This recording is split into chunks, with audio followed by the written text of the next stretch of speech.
The first time August Blackwell saw Gertrude Brooks, she had one boot hooked over the top rail of his cedar fence and was hauling herself up with the kind of determined grace that told him she had done this before, or at least had convinced herself she could do it without falling. It was the third week of September in 1878, and the high desert country of southern Colorado was burning gold and copper and rust in every direction.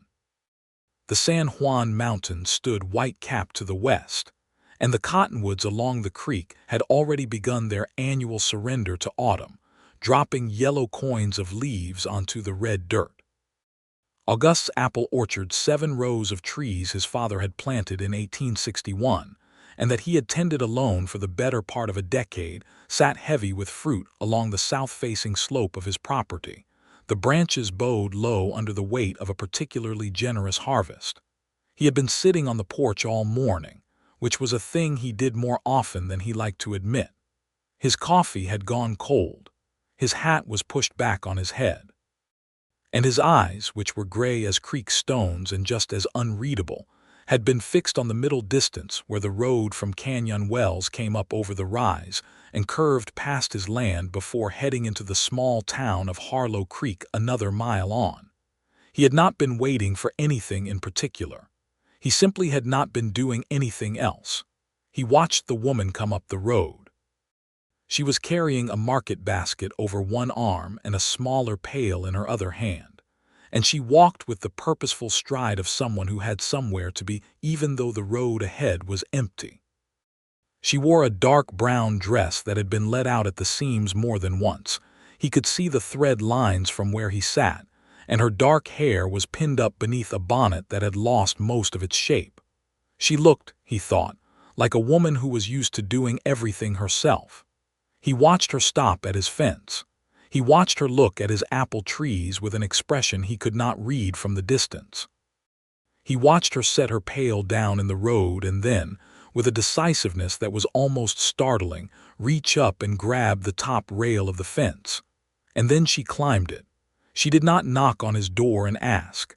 She did not call out to see if anyone was home. She climbed the fence with the same straightforward determination with which she had walked up the road, swung one leg over, and dropped herself down on the inside with a soft thud that stirred the dry grass around her boots. August set down his cold coffee. She moved through the orchard with a basket, picking the low-hanging apples first, the ones within easy reach, moving from tree to tree with a quiet efficiency. Every now and then she would look up at a branch that was too high and she would reach for it anyway, stretching onto the tips of her boots, and he could see the flex of her whole body in the effort. He did not call out to her. He did not stand up. He watched her pick apples for the better part of an hour, until her basket was full, and her smaller pail was full on top of that, and then she climbed back over the fence the way she had come, picked up both her containers, and walked back down the road toward Harlow Creek without once looking in the direction of the porch. August sat there a long time after she had gone. He thought about it most of the evening and could not have said why he had not called out to stop her, or why he had not gone down to the fence to ask who she was. It was his land. Those were his apples.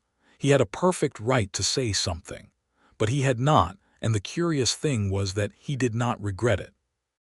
What he felt instead was something closer to intrigued, a low and patient feeling, like watching a wild thing at the edge of a clearing and understanding that if you moved too quickly it would vanish and you would never see it again. She came back the next morning. Same road, same basket, same direct and unapologetic climb over his cedar fence. She picked for almost as long as the day before and left the same way, without a backward glance at the porch. August made fresh coffee that morning and drank most of it watching her. She came back the day after that and the day after that, and by the fourth day he had started to feel almost like he was expecting her, the way you expect the sun. And when she came over the rise with her basket, there was a small easing in his chest that he did not examine too carefully. He still said nothing. His neighbor, a rangy old cowboy named Pete Calloway, who ran a small cattle operation to the north, and had an opinion on everything whether you wanted it or not. Rode his horse up August's lane on the 5th morning while Gertrude was in the orchard. Pete pulled up at the fence post by the gate, looked at the woman among the apple trees, looked at August on the porch, and pushed back the brim of his battered hat. "You know that woman?" Pete said. "No," August said. "She's picking your apples." "I can see that." Pete looked at the orchard again. "You going to say something to her?" "Maybe." Pete was quiet for a moment. Then he said, "That might be the widow Brooks. Elias Brooks's wife. He died last spring. Fever, I heard. Left her with 2 kids and a piece of land that ain't worth much." August looked at Pete. "You know her?" "Know of her. Everybody in Harlow Creek does. She's been keeping those kids fed by herself since April. Made some arrangements with folks in town, taking in sewing, selling eggs. Word is she's having a hard time of it." Pete squinted at him. "Those are your apples she's taking." "I know what land we're on," August said. Pete made a sound that was not quite a laugh and not quite an expression of disapproval, but was somewhere between the two. "All right then," he said, and tipped his hat and turned his horse back north. August watched Gertrude Brooks pick apples in his orchard, and thought about a woman with 2 children and a dead husband, and a piece of land that wasn't worth much. And he thought about how she had climbed his fence with that particular determined dignity, not like someone stealing, but like someone doing what needed to be done. And he found that he could not bring himself to begrudge her a single apple. She came back on the 6th day and the 7th day, and on the 7th day she reached for a branch too high for her even on her toes, and the branch snapped back and sent a spray of apples bouncing off through the dry grass. She stood still for a moment, looking at the scattered fruit. Then she crouched down and picked up every apple she could find, tucking them carefully into her basket. That night August sat on his porch after the sun went down and the stars came out hard and bright above the high desert, and he thought about the fact that he had now watched this woman for a full week and had said nothing, and that saying nothing any longer was starting to feel less like restraint and more like something else entirely, something he did not have a clean word for. He thought about Pete's words. A widow with 2 children, working herself to the bone to feed them. He thought about the way she moved through his orchard, careful and purposeful, and proud in a way that had nothing to do with arrogance and everything to do with the particular pride of a person who refuses to be broken by circumstances. He made a decision. The next morning he got up earlier than usual and he baked. He was not a fancy cook, but he knew how to work with apples, having grown them his whole life, and he put together a deep dish apple pie and a pot of apple butter the way his mother had taught him, working in the cool of the kitchen while the sun came up and filled the windows with orange light. When the pie came out of the oven, he set it on the windowsill to cool, and then he went out to the porch to wait. She came up the road at her usual time, 8 o'clock or thereabouts, with her basket over her arm and her head up and her stride even and steady. She stopped at the fence and reached for the top rail, and August stood up from his chair. "There is a gate," he said. She froze. She turned her head and looked at him for the first time, really looked, and he could see that her eyes were dark brown, and that there was a wariness in them that came from a long time of things being harder than they should have been. She was maybe 30 years old, perhaps a year or 2 on either side of it, with fine lines at the corners of her eyes from squinting into the sun and a set to her jaw that said she did not apologize easily. "I beg your pardon," she said. Her voice was steady. He had to give her that. "The gate is 20 yards south," August said. "It is easier than the fence." She looked at the fence. She looked at him. Something moved through her expression, complicated and quick, and then she said, "I owe you an apology, Mr. Blackwell," he said. "August Blackwell. Mr. Blackwell." She lifted her chin. "I am Gertrude Brooks. I have been taking your apples without leave, and I am sorry for it. I can pay you. It will take me a few weeks, but I will pay you." "You do not need to pay me," he said. She looked at him with the kind of suspicion that came from people having offered things that turned out not to be free. "I have more apples than I can use," he said. "The deer get into the orchard at night and take what falls. The wasps get the rest. You are welcome to what you need." She was quiet for a moment. A hawk crossed the sky behind her and its shadow swept the road. "That is very generous," she said, and he could hear in her voice that she was not sure how to accept generosity easily. "Come through the gate," he said. "There is coffee on the stove if you want it." She hesitated. He could see her calculating something, weighing it. "My children are at school," she said finally, which was not quite an acceptance but was not a refusal either. "I know where the schoolhouse is," he said. She came through the gate. She did not come up to the porch right away. She went first to the orchard and picked, moving through the trees the same way she always had, and August went inside and poured 2 cups of coffee and brought them out to the porch steps and sat down on the top step and waited. After a while she came back with a full basket and she stopped at the bottom of the steps and looked at the coffee. "I made pie," he said, "if you are hungry."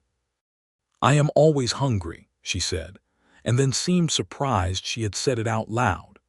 He went inside and cut 2 slices and brought them out on the plain white plates he had gotten from his mother's house when she passed, and they sat on the porch steps in the September sunlight and ate apple pie and drank coffee and said very little, but what they said was careful and real. She told him she had come to Harlow Creek 5 years ago with her husband Elias, who had had ambitions about cattle ranching that had mostly not worked out. She told him they had 2 children, a boy of 8 named Samuel and a girl of 6 named Clara. She told him Elias had died in April of a lung fever that had come on fast and taken him in less than 2 weeks. She said this last thing the way you say something you have said enough times that the saying of it no longer tears you open, which is different from the pain being gone. He told her he had been on this land since 1869, 9 years now, that he had come west from Virginia after the war and found this valley and decided it was far enough. He did not say from what. She did not ask. He told her the apple orchard was the thing he was most proud of on the property, that his father had started it and he had kept it going, that in a good year like this one a man could put up enough apple butter and dried apples and cider to last himself and half his neighbors clear through to spring. "Half your neighbors," she repeated, and there was something in her voice that was not quite a smile but was in the neighborhood of one. "I have not been particularly neighborly," he admitted. "I have mostly been keeping to myself." "I noticed," she said. He looked at her, she looked at him, and the thing in the neighborhood of a smile got a little closer to its destination. She left before noon, carrying her basket and her pail, and she went through the gate this time instead of over the fence. He watched her go down the road and thought that the morning had felt different from any morning he had had in a long time, in a way that he could not have explained to Pete Calloway or anyone else, but that was simply and undeniably true. She came back 2 days later, and then 3 days after that. And then she started coming every few days, which became every other day, which became simply whenever she had the time, which turned out to be more often than he expected.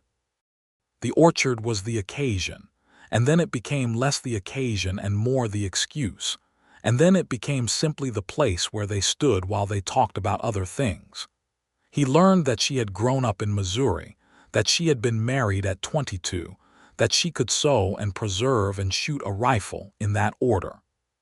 He learned that Samuel was serious and bookish and wanted to be a doctor, and that Clara was wild-haired and fearless, and had broken her arm falling out of a tree in June, and had been climbing trees again by August. He learned that Gertrude Brooks had a dry sense of humor that came out when she felt safe enough to let it, and that she laughed with her whole face when something genuinely struck her as funny, not a polite laugh, but a real one that she could not always contain. She learned that he had been a soldier, a Union man from Virginia, which had made him unpopular in many places, and that he did not talk about the war except in the flattest possible terms. She learned that he could cook passably and bake quite well, that he had a dog named Chester who was old and slow, and spent most of his days under the porch. She learned that August Blackwell was a man of very few words in a way that had nothing to do with coldness, and everything to do with the fact that he only said things he meant, which meant there was never any noise in what he said, only signal. She found this both unusual, and she had to admit to herself on the walk home one evening with the sun going red and low behind the mountains, unexpectedly comforting. October settled in hard and golden, and with it came the work of harvest, which was unending. August put up apple butter and apple cider and dried apple rings threaded on strings, and Gertrude started coming in the mornings and staying until noon, and somewhere in the natural progress of things she began helping. They worked side by side in the kitchen, her hands sure and quick at the peeling and coring, his hands sure and careful at the stove, and the kitchen smelled of cinnamon and wood smoke, and it was, August thought, the most domestic thing his life had contained in many years. One morning Samuel and Clara came with their mother, school being out for the week for fall chores, and August met them on the porch.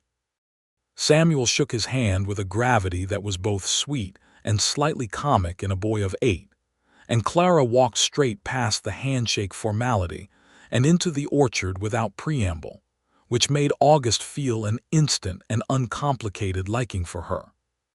He showed Samuel how to use the long-handled apple picker for the high branches, a tool his father had made from hickory wood and a bent tin cup, and Samuel took to it with a focused seriousness that reminded August, in some strange way he could not have articulated of himself at that age.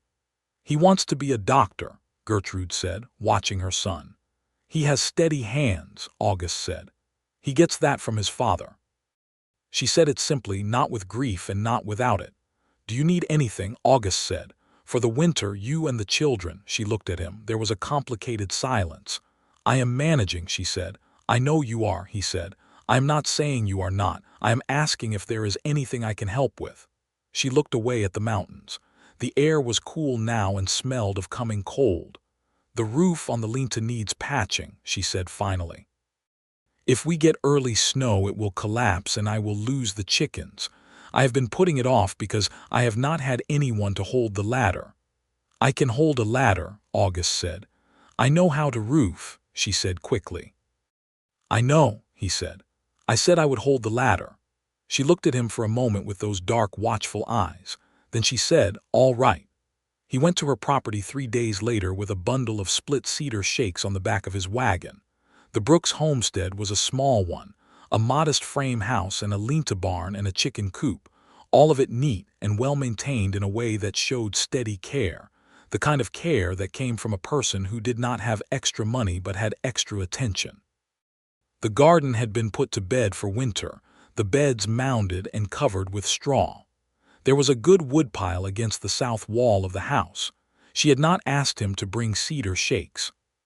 He had brought them anyway. She came out the door when his wagon pulled up and looked at the shakes and then at him. "I said I knew how to roof," she said. "I know," he said, "but you will need shakes." She pressed her lips together in the particular way she had when she was deciding whether to be grateful or stubborn, and then something softened and she said, "Thank you, Mr. Blackwell." "August," he said. A pause. "August," she said. He held the ladder and she went up on the lean-to roof with a hammer and nails and the cedar shakes. And she did indeed know what she was doing, pulling off the rotted sections with a pry bar and laying the new ones in overlapping rows with quick sure strokes of the hammer. He handed things up to her when she needed them and said very little, and after an hour and a half the lean-to roof was solid and weatherproof, and she came down the ladder with sawdust in her hair and a small scratch on her cheek from a splinter, and she looked, he thought, more purely alive than he had ever seen anyone look. "There," she said, brushing her hands together. "There," he agreed. She made him lunch. Salt pork and cornbread and strong coffee, simple food made with precision, and they sat at her kitchen table and ate while the autumn wind pressed at the windows. The house was small, but everything in it was where it should be. There was a shelf of books above the fireplace, worn paperbacks and a few serious volumes, and a child's drawing tacked above the kitchen window that he understood to be a horse done by Clara, who had more enthusiasm than technical skill, but was clearly working on it. "This is a good house," he said. "It is small," she said. "It is a good house," he said again, and she understood he meant it as he said it. He left before the children came home from school, which he thought was right, And on the road home he thought about Gertrude Brooks and her neat small house and her steady hands and her two fine children. And he thought that he had not felt this particular kind of warmth in his chest since before the war, which was a long time, and that he was not sure what to do with it except be careful with it. Pete Calloway found out about the roof, of course. Pete found out about everything. "You went and fixed her roof," Pete said, appearing at August's gate the following morning. "I held the ladder," August said. "She fixed the roof." Pete squinted at him. "You like her?" August picked up his coffee. "You like her," Pete said again with more certainty. "She is a good neighbor," August said. Pete made his particular sound that was between a laugh and an expression of disbelief. "You have been here 9 years and you have never once called anyone a good neighbor. That includes me." "You are a complicated neighbor," August said. "You have opinions about everything." "I have opinions about this," Pete said. "My opinion is that you should stop holding ladders and start talking plainly." August said nothing. "She is a widow with 2 kids and a hard row to hoe," Pete said, more seriously now. "She is a fine woman and she deserves somebody who will not dance around the thing." "Nobody is dancing," August said. "Everybody is dancing," Pete said. "I can see it from here and I am not a perceptive man by nature." August looked at his neighbor for a long moment. "Do you have cattle to tend to?" he said. "I do," Pete said, gathering his reins. "But I am not done having opinions." He tipped his hat and turned his horse north. November came in cold and clear, with frost on the ground by the first week and a hard freeze by the second.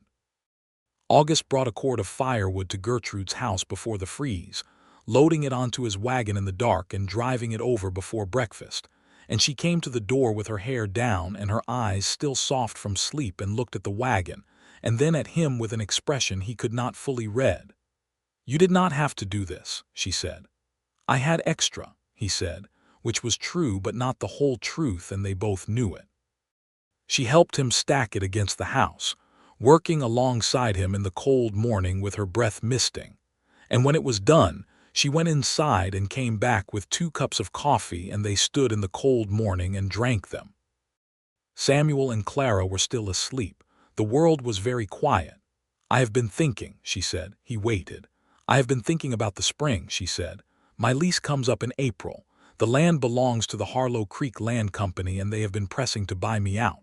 The price they are offering is not nothing, but it is not enough to start over somewhere else with 2 children. He turned to look at her.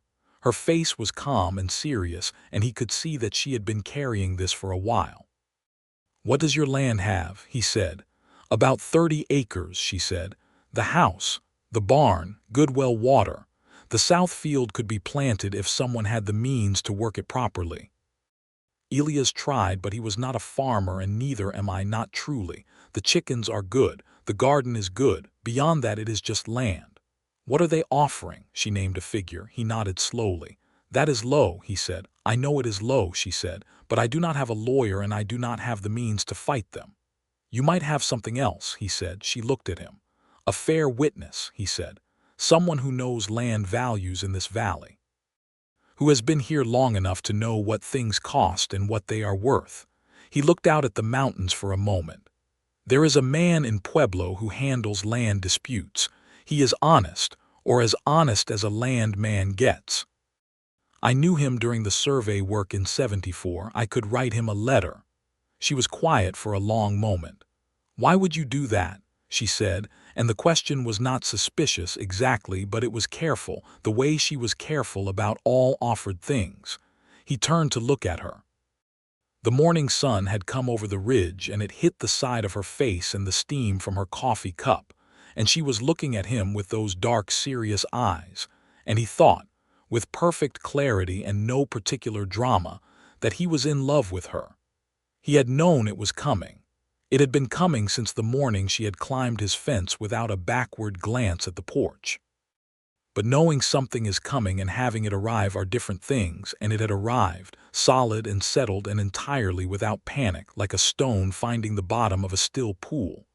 "Because you need help," he said, "and because I would like to give it." He paused. "And because I would like to continue giving it if you will allow me to." She was very still.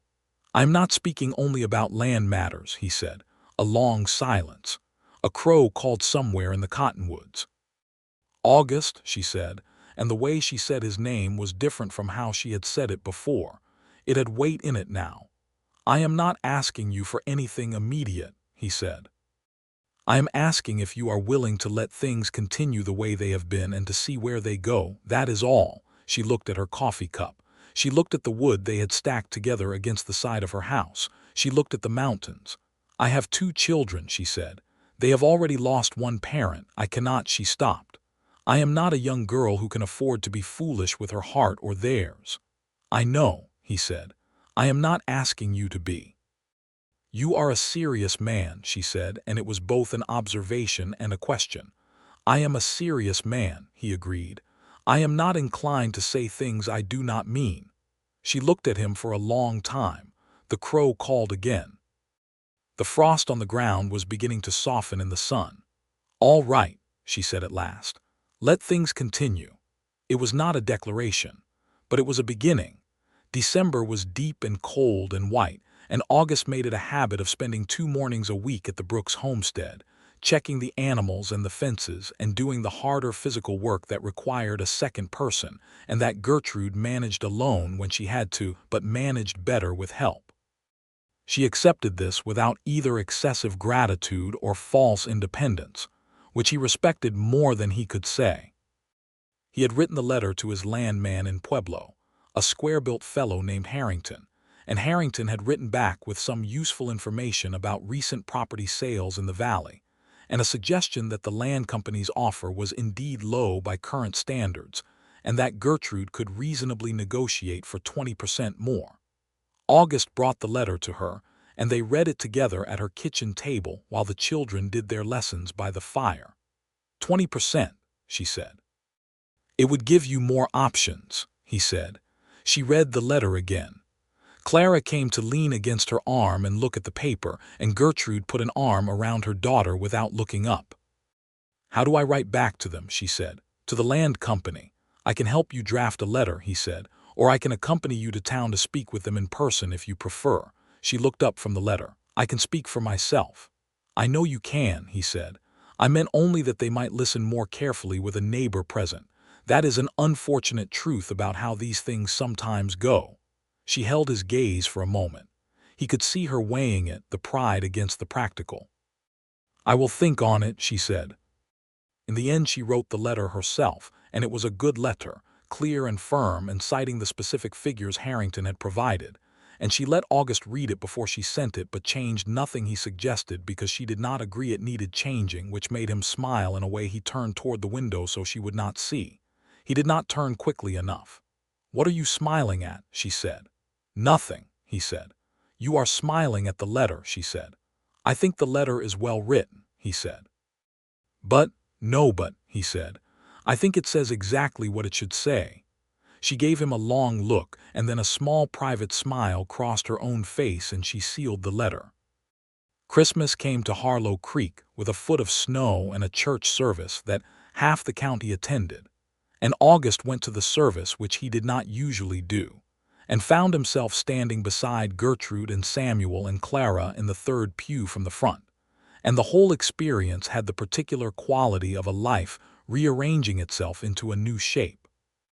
After the service, there was a gathering at the Grange Hall, with pies and cider and fiddle music, and people who had not paid much attention to August Blackwell in years found themselves noticing that he was there with the widow Brooks and her children, and the noticing produced the particular low hum of small-town observation. He was aware of it and did not care about it. He thought Gertrude was aware of it too and was processing it with more discomfort than him, and so after they had eaten and the children had worn themselves out dancing in circles with the other children, he said quietly, "We can go if you prefer." "I am fine," she said, and then after a pause, "Are you fine?" "Perfectly fine," he said. "People are talking," she said. "People always talk," he said. "It does not change anything that is actually happening." She looked at the fiddle players. Clara was spinning in circles with another small girl, and Samuel was sitting in a corner talking to an older boy about something serious. The hall smelled of pine boughs and wood smoke and cider. "No," she said slowly, "I suppose it does not. The fiddle player struck up a waltz, tentative and sweet, and several couples moved to the cleared floor in the center of the hall. "Do you dance?" she said. "I know the basic architecture of it," he said. She laughed, and it was the real laugh, the whole face one, and it went through him like the first warm day in spring. "The basic architecture," she repeated. "Will you?" he said, and held out his hand. She looked at his hand. She looked at the floor. The firelight moved over her face, and he thought he had never in his life looked so carefully at another person's face as he looked at hers in that moment. She put her hand in his. They were not the most graceful couple on the floor. He was careful, and she was steady, and together they managed a reasonable waltz in the warm, firelit Grange hall, while the fiddle played and her daughter spun circles in the corner, and her son talked about serious things across the room. And it was one of the finest evenings August Blackwell could remember having in a very long time. He drove them home through the snow that night in his wagon with a quilt over all four of them, Clara asleep against her mother's side before they had gone half a mile, Samuel fighting sleep manfully and losing. And the road was white, and the stars were extraordinary, and they drove in a silence that was more comfortable than most conversation. At her door, he helped the children inside, carrying Clara, who did not wake, and settled them both in their beds in the back room while Gertrude lit a lamp in the kitchen. When he came back out, she was standing by the lamp with her hands folded together, and there was a look on her face that was unguarded in a way he had not seen before. "Thank you," she said, "for tonight." "It was my pleasure," he said, and meant it in the fullest possible sense. She walked him to the door. He put on his coat and his hat. The cold air came in when she opened the door, and they stood there on the threshold, the lamplight behind her and the snow and stars ahead of him. "I think," she said carefully, "that I am also not speaking only about land matters." He stood very still. "I mean," she said, "that I think I also would like to see where things go." He looked at her face in the lamplight. He nodded once, a slow and certain nod. "Good night, Gertrude," he said. "Good night, August," she said. He walked back out to his wagon in the snow, and he drove home through the white and silent night, and the cold did not bother him at all. January and February were hard months on the high desert, the kind of cold that was not a gradual thing but a constant full-body fact, and the land went hard and iron, and the snow piled up in the gullies and along the fences. August spent more time at the Brooks property, and Gertrude spent more time at August's, which had more space to move around in and a bigger kitchen and a better stove. And it became a natural thing that the four of them, August and Gertrude and Samuel and Clara, ate supper together several times a week. Samuel warmed to August carefully and deliberately, the way a serious boy warms to a new adult, testing the ground before putting weight on it. He asked August about the war once, and August gave him a straightforward answer without either dramatizing it or shutting down the question, and something about that seemed to satisfy Samuel in a deep way. Clara, who had decided in December that she liked August, had by January decided she adored him, which she expressed by following him around during barn chores and asking him a continuous stream of questions about every subject she happened to think of. "Do apple trees die?" she asked him one afternoon in the barn while he repaired a harness. "Everything dies eventually," he said. Clara considered this, "but not the ones in your orchard." "Not any time soon," he said. "My papa died," she said in the matter-of-fact way of very young children who have processed a grief as fully as they are able. "Mama cried for a long time, but then she stopped. She doesn't cry anymore mostly. She works instead." August kept working on the harness. "Your mama is a strong woman," he said. "I know," Clara said. "She says crying and working are both fine, but working is better because at the end you have something to show for it." She picked up a piece of leather scrap from the floor and examined it. "Do you think she is happy?" He looked at the child. She was looking at the leather scrap with complete seriousness. "I think she is getting there," he said. Clara looked up at him. "Are you helping?" "I am trying to," he said. She seemed satisfied with this. She put the leather scrap in her pocket, for what purpose he could not imagine, and went on to her next question, which was about whether horses dream, and they talked about horses and dreams for the better part of an hour while the winter wind moved around the barn walls. The letter from the Harlow Creek Land Company arrived in February. They had accepted Gertrude's counteroffer. Not the full 20%, but 17%, which Harrington had told her in a follow-up letter was a fair outcome given the current state of things. She brought the letter over to August's on a cold Tuesday morning and read it to him at the kitchen table, and when she finished reading, she set it down and looked at him. "I am not going to sell," she said. He raised his eyebrows. "I thought about it all winter," she said. "The money would be useful, but where would I go? The children are settled here. The school is good. I have the chickens and the garden and the lease." She folded the letter carefully. "And I have—" She stopped. He waited. "I have reason to stay," she said. Her voice was even, but there was color in her face. He looked at her across the kitchen table in the February light. Chester, the old dog, was under his chair, snoring softly. The stove was going and the coffee was hot, and the orchard outside the window was bare and black-branched against the white sky, waiting for spring. "I am glad you are staying," he said.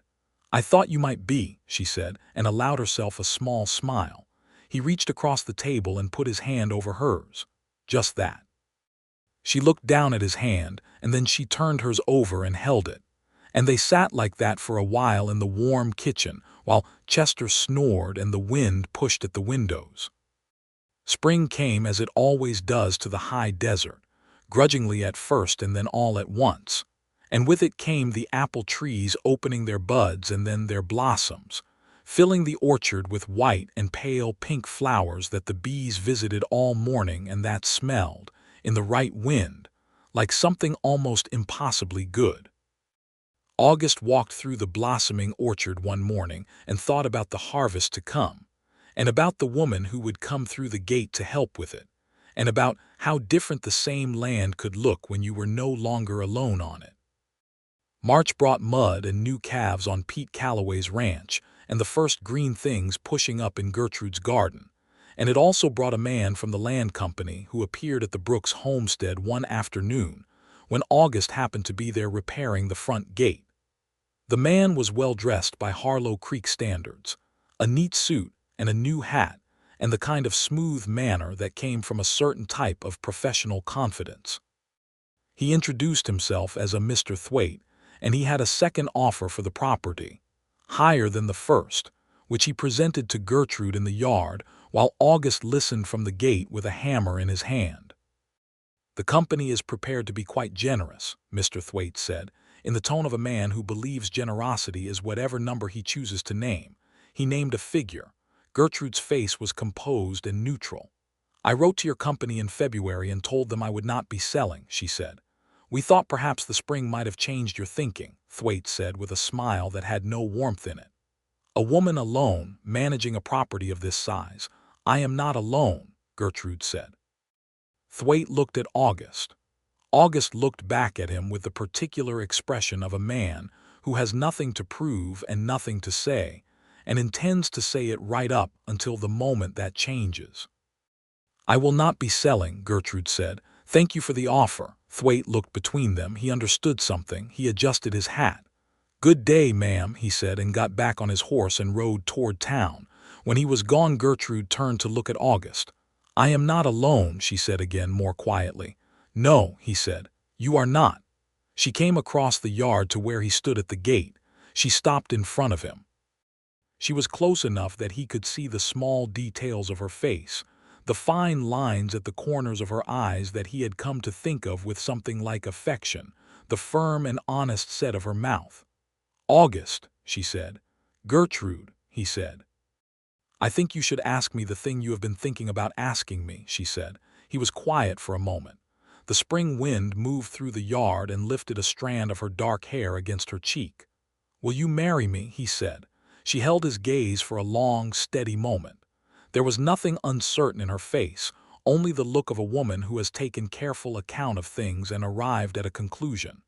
"Yes," she said, "I will." He had carried a ring in his coat pocket for 3 weeks, a simple gold band he had ridden to Pueblo to buy in February, because he was a man who decided things fully when he decided them. He took it out now and held it. She looked at it. She looked at him, and something in her face that had been held carefully for a very long time finally, quietly, let go.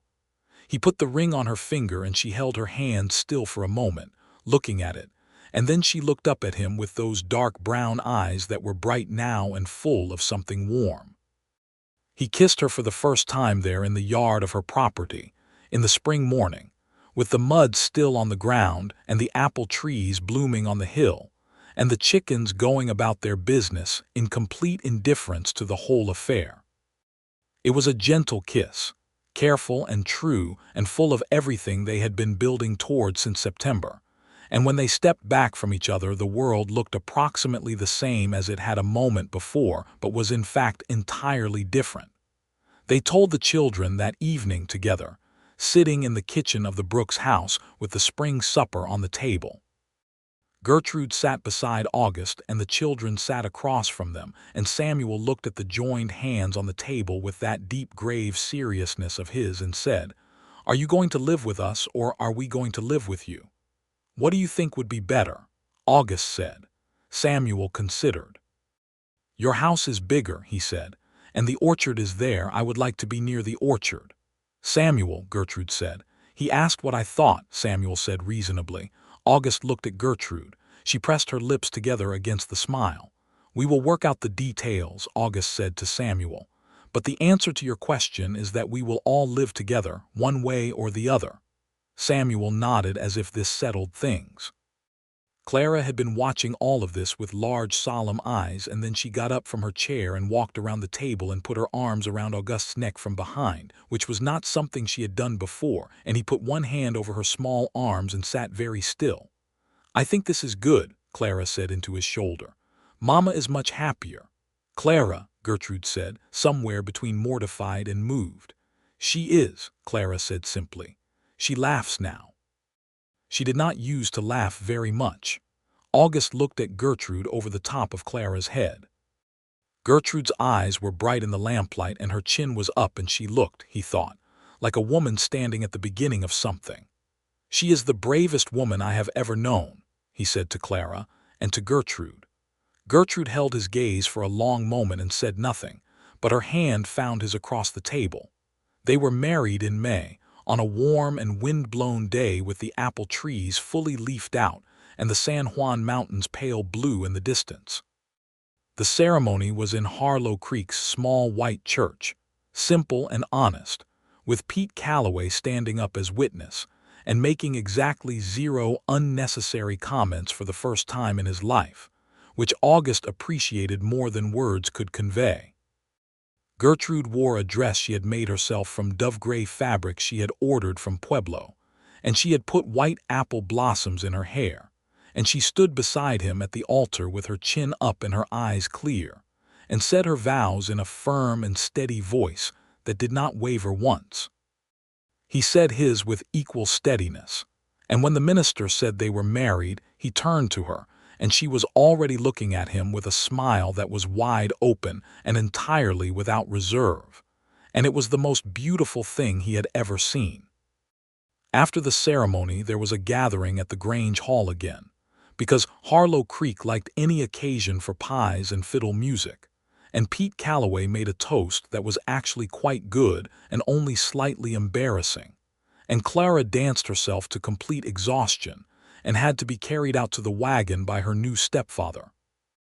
And Samuel shook hands with everyone present in his grave, formal manner, and August caught Gertrude watching her son with a look of pure love and quiet pride that undid him a little quietly, in the way that only the truest things can. They moved into August's house in June, all 4 of them, with Gertrude's furniture and books and Clara's enormous collection of interesting rocks and Samuel's careful arrangement of the small medical pamphlets he had acquired, and the house, which had been a serious and solitary place for 9 years, became, in the space of a week, something entirely different. Louder, warmer, more complicated, infinitely better.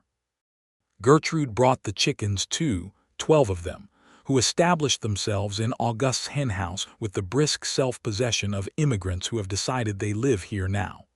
Clara named all of them. August learned all 12 names because Clara tested him on this regularly, and he did not like to fail a test. They planted the south field of the Brooks property that June.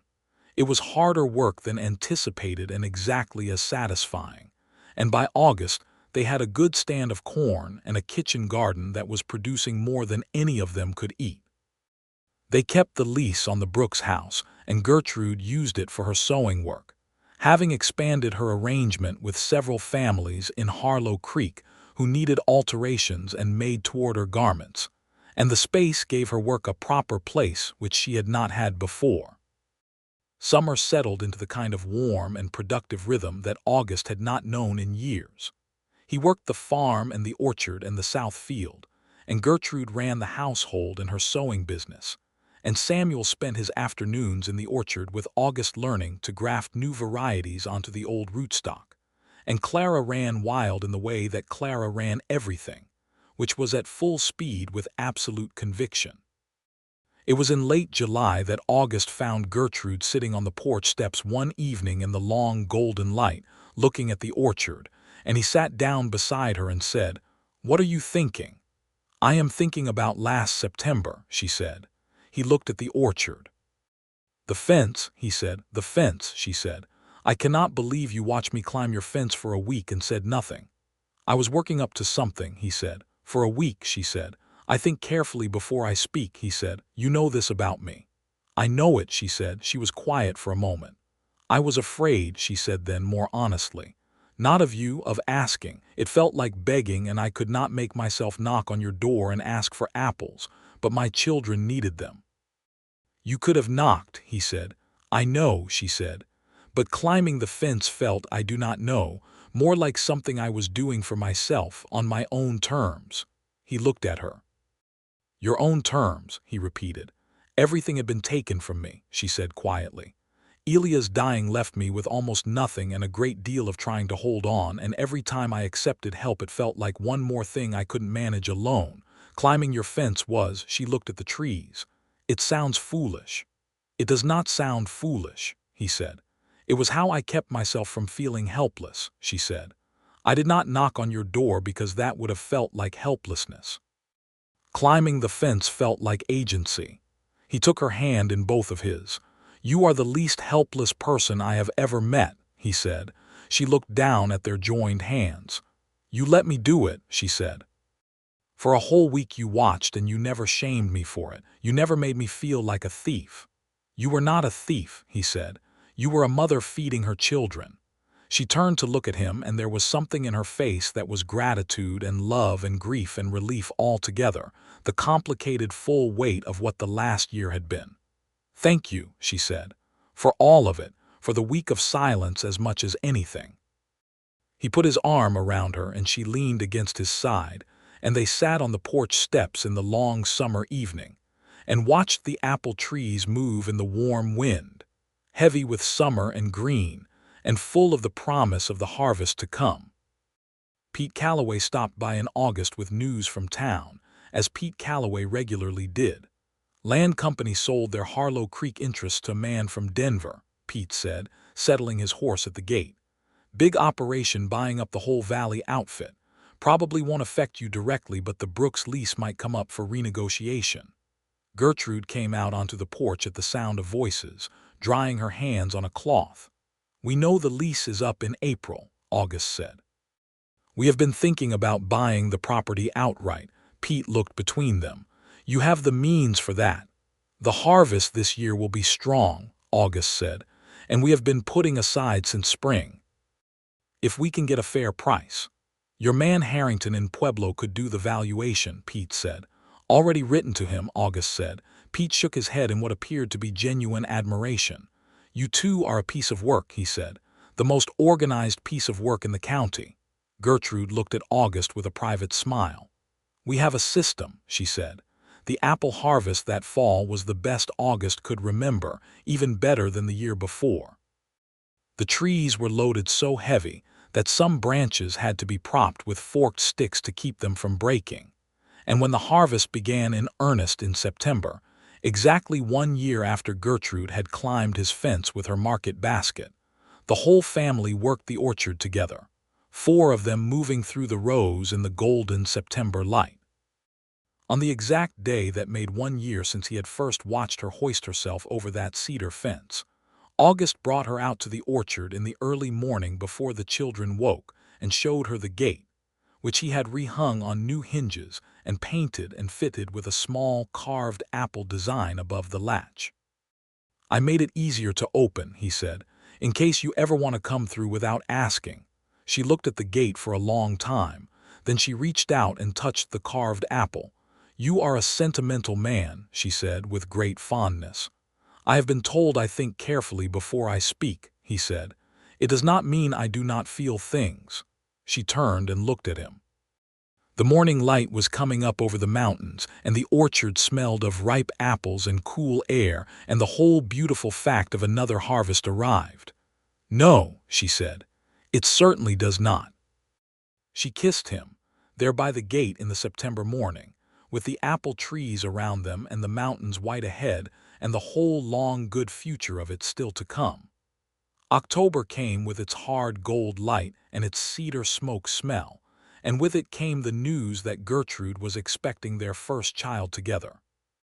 She told him one evening after the children were in bed, sitting across from him at the kitchen table with her hands folded and her chin level, and a particular watchful quality in her dark eyes, the way she looked when she had something important to say and was gauging how it would land.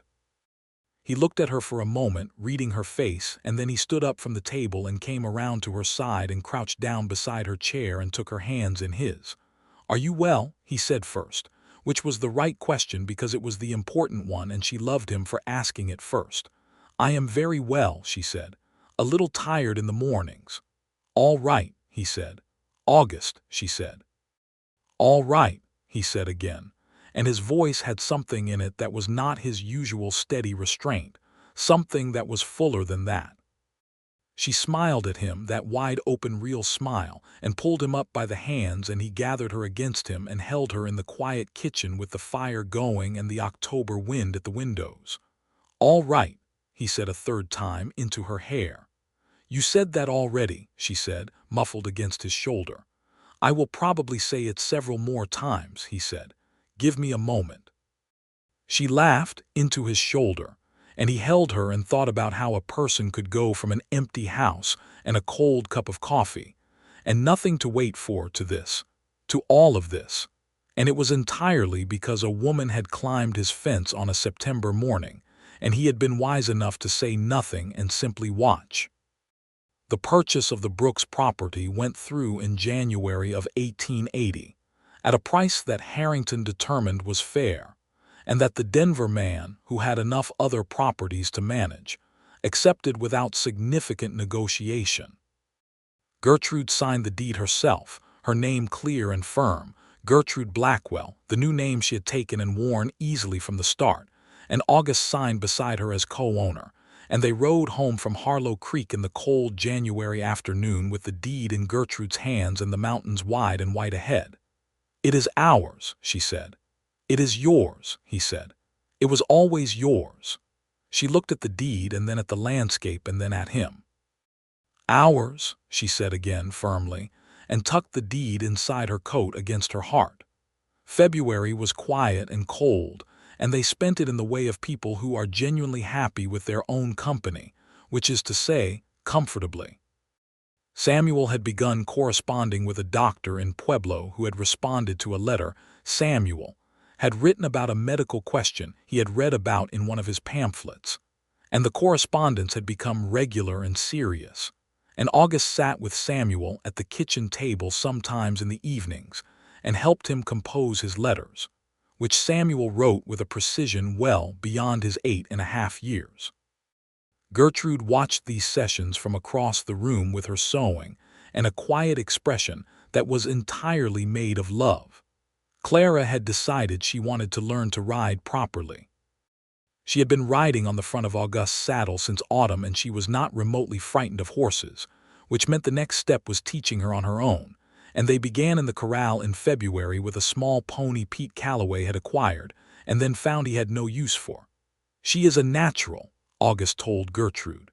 "She is fearless," Gertrude said, watching her daughter trot the pony around the corral with her hair coming unpinned in all directions. Which is not always the same thing. She has good instincts, he said. She adjusts for the horse. Gertrude looked at him. You are teaching her. She is learning, he said. I am mostly standing here. She took his arm, standing beside him at the corral fence, watching Clara and the pony, and he thought it was remarkable how a simple domestic moment, a woman leaning on your arm at a fence on a February afternoon, could contain so much of what was worth having in a life. Spring came with its usual tentative advance, and then its usual sudden arrival. The Brooks property, now Blackwell property, was planted with an expanded garden, and a small new apple nursery. They had started in the fall young trees that would not bear fruit for years, but that Samuel had helped select the varieties for, and that Clara had named individually, and with complete seriousness, each name written on a small painted stake at the base.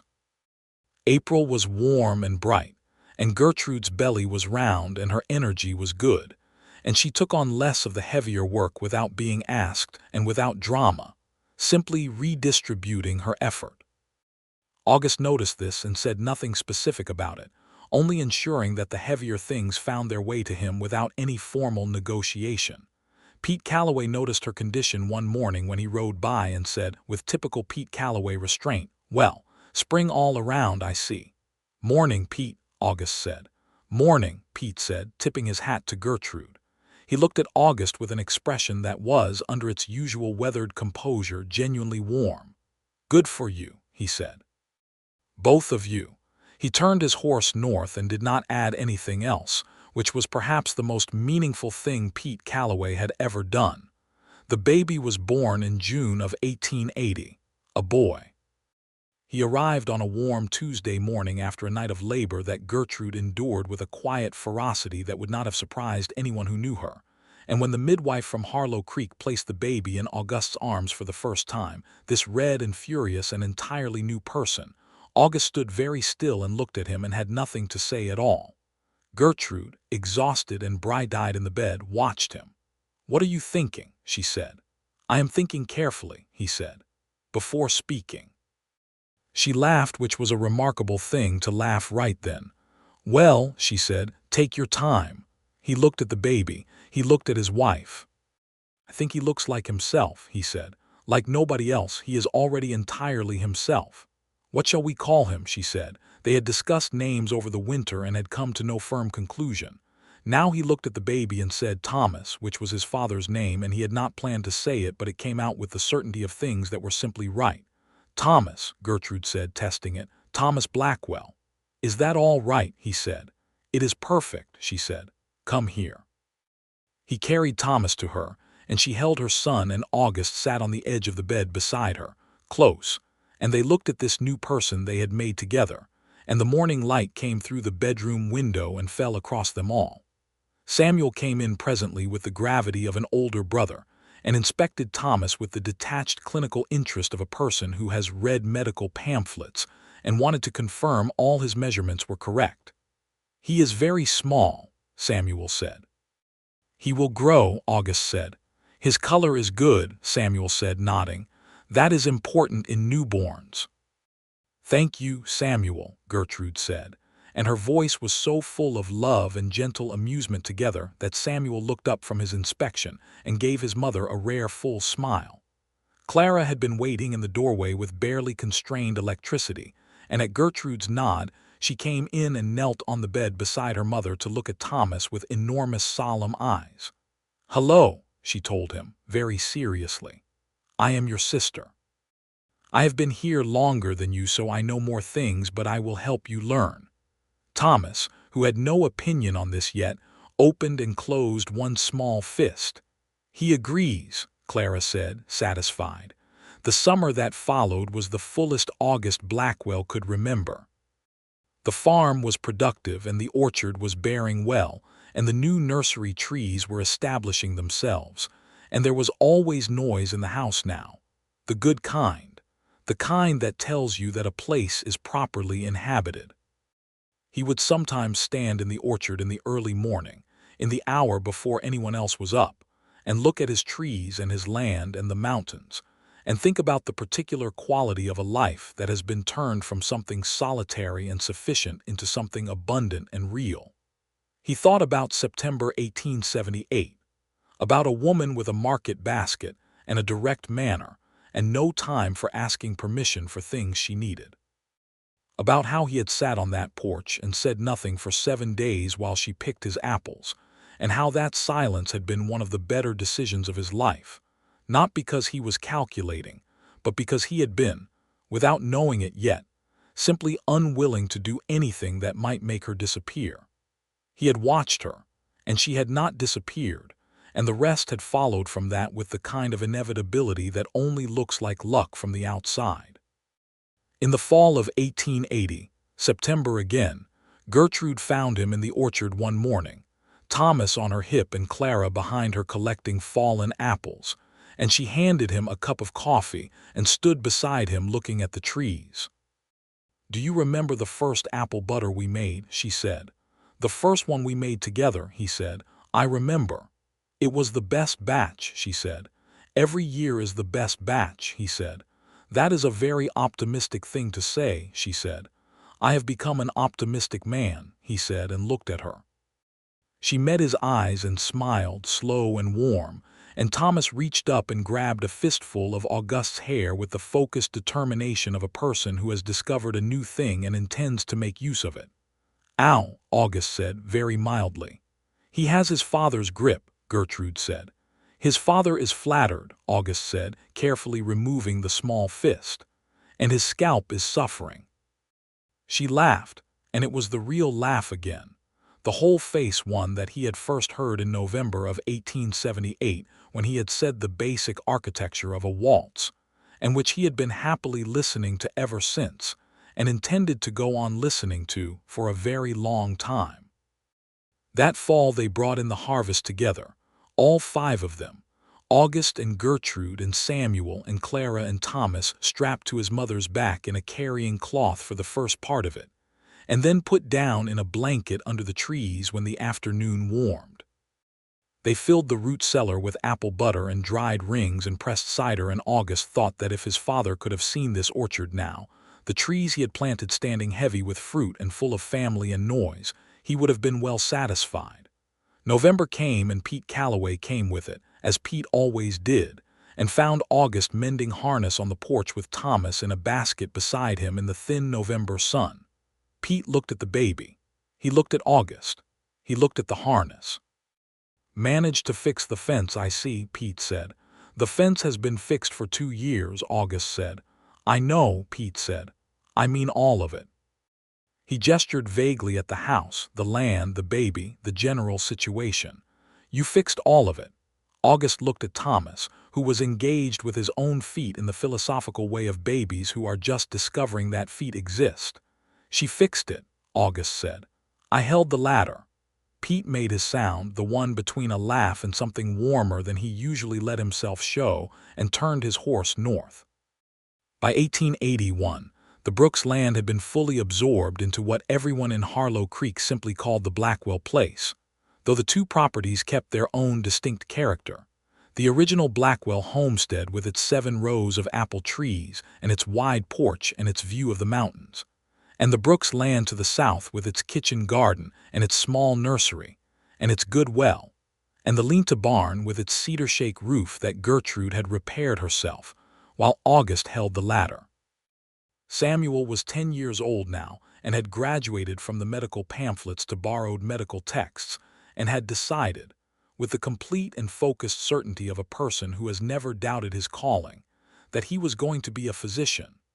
August had written to the doctor in Pueblo who had been corresponding with him, and had asked, man to man, what Samuel would need in terms of education and preparation. The doctor had written back a thorough and practical reply, and the letter was kept on the shelf above the fireplace, where Samuel could read it whenever he needed to. Clara was 8 and could outride most boys twice her age, and had recently decided, in addition to her other interests, that she wanted to learn to draw horses properly, which led to a period of intense artistic activity that covered many sheets of paper and one section of the henhouse wall before Gertrude redirected it. Thomas was walking, which he did at high speed in a straight line without looking where he was going, which resulted in a number of collisions with furniture and one memorable encounter with Chester the old dog that ended with Chester's resignation from participation in the world of toddlers and Thomas's cheerful indifference to the whole affair. Chester died that winter quietly under the porch where he had always preferred to be, and August buried him in the corner of the orchard near the gate, which he thought Chester would have approved of. He told Clara where Chester was buried so she would know. "Do animals go to heaven?" Clara asked. "I think Chester is somewhere good," he said. Clara accepted this. "He was a very good dog," she said. "He was a very good dog," August agreed. Spring of 1880, one was green and warm and came in full and fast, and with it came a second round of talk from the new Denver landowner, who had sent a representative to Harlow Creek to survey the valley. The representative made inquiries at the general store and spent time looking at various properties, and word got back to August through Pete, who seemed to receive and transmit information about the valley the way a windmill receives and transmits wind. "He is mostly looking at the creekside properties," Pete said. "Good water rights. Your place is not creekside, but your south field has the best well in this part of the valley, and they know it." "The property is not for sale," August said. "I told him that," Pete said. "He was not convinced." "He should become convinced," August said mildly. He and Gertrude discussed it that evening, sitting at the kitchen table after the children were in bed, the way they discussed all things of substance, straightforwardly and completely. "We have the deed," Gertrude said. "We have a fair purchase and a clear title." "We do," he said, "but a company with enough money and enough lawyers can make things complicated." "Harrington again," she said. "Harrington again," he said. They wrote to Harrington together, at the kitchen table, August composing and Gertrude editing with the same no-nonsense precision she had applied to her first letter to the land company 3 years ago, and the resulting letter was brief and clear, and made the case for the Blackwell title with complete confidence. Harrington wrote back to confirm the title was clean, and to suggest that any company attempting to challenge it would have a very uncomfortable time in the Pueblo District Court. The representative from Denver visited twice more, received the same information from August both times, and eventually went back to Denver without having accomplished anything, which was the correct outcome. The Blackwell property stood as it was. Summer of 1881 was long and hot and dry, the kind of summer that tested irrigation and patience in equal measure, and the creek ran low by August. The orchard needed more water than it usually did, and August spent long hot days hauling water from the well to the most vulnerable trees, and Gertrude worked beside him on this, the two of them falling into the physical labor together with the easy synchrony of people who have worked side by side long enough that they have stopped needing to coordinate everything aloud. In the evenings they sat on the wide porch, the same porch from which August had watched a woman climb his fence in September of 1878, and the air cooled as the sun went down and the mountains went purple and the first stars came out, and Thomas slept in the house and Samuel read by lamplight through the open window, and Clara came and went from the porch to the yard with the fireflies. "Are you happy?" Gertrude asked him one evening. It was a simple and direct question, which was her way. "Yes," he said, equally direct, deeply and permanently. She looked at him with that gaze, the one that saw everything and took it all in with full honesty. "Good," she said. "So am I." He reached over and took her hand in the evening coolness, and she leaned her head against his shoulder, and they watched Clara chase fireflies in the yard, and the mountains go dark, and the stars come out one by one above the high desert, and the night was warm and quiet and entire.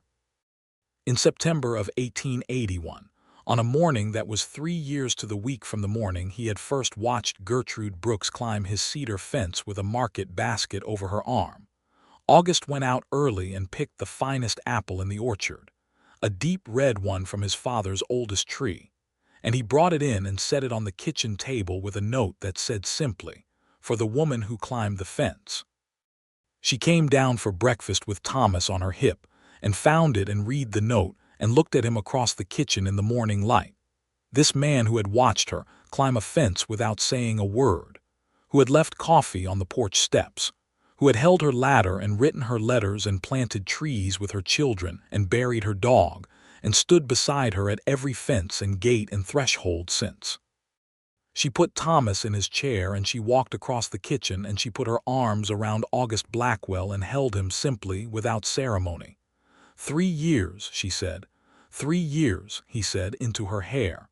What were you thinking, she said, that first morning, when you watched me climb it and said nothing? He was quiet for a moment. He thought about it, the real answer, the honest one. I was thinking, he said slowly, that I had not seen anyone move through the world with that particular kind of determination in a very long time, and I did not want to startle it away. She was still in his arms. He could feel her breathing. I was afraid, she said quietly, that first morning. I know, he said, but I climbed the fence anyway. You did. Because Samuel and Clara needed apples, she said. Yes, he said. And because I was not willing to be helpless, she said. No, he said. You were not then and you are not now. She pulled back to look at him. Her eyes were bright and clear and direct. You saw that, she said. From the beginning, before I even knew you were watching. I saw it, he said. I saw all of it. She reached up and put her hand on the side of his face, and he turned his head and pressed his lips to her palm for a moment. This woman who had climbed his fence and changed everything. This woman who was the whole warm center of everything his life had become. Thank you, she said, for saying nothing that first week. Thank you, he said, for coming back every day until I worked up the courage to say something. She laughed, the real laugh, the one he had been listening to for 3 years and intended to go on listening to for the rest of his life.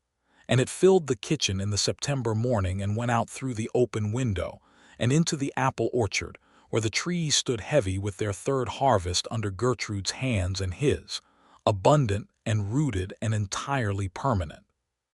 They ate breakfast together, all 5 of them, at the table that had been Gertrude's and was now theirs, in the house that had been August's and was now theirs, on the land that was wholly and completely theirs. Thomas ate his porridge with more enthusiasm than accuracy.